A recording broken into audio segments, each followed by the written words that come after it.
سردیوں کی ایک ٹھنڈی شام تھی۔ برف کچھ اس انداز سے گر رہی تھی گویا یہ فلک سے نور کی برسات ہو رہی ہو۔ برف کا پہاڑوں پر گرنا، درختوں کا سکوت اور پرکشش چاندنی، ان سب عناصر نے مل کر ماحول کو ایک تسلیمی جزیرے کا روپ عطا کر دیا تھا۔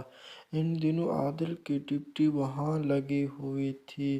وہ سگریٹ کی کش لگاتے بڑے پرسکون انداز میں گشت کرتے ہوئے موڑ کاٹ رہے تھے کہ ان کو احساس ہوا کہ ماحول اس قدر تنہا بھی نہیں ہے، یہاں کوئی اور بھی موجود ہے جس کی سانسوں کی مہک نے ارد گرد کی خاموش فضا کو معطر کر دیا ہے۔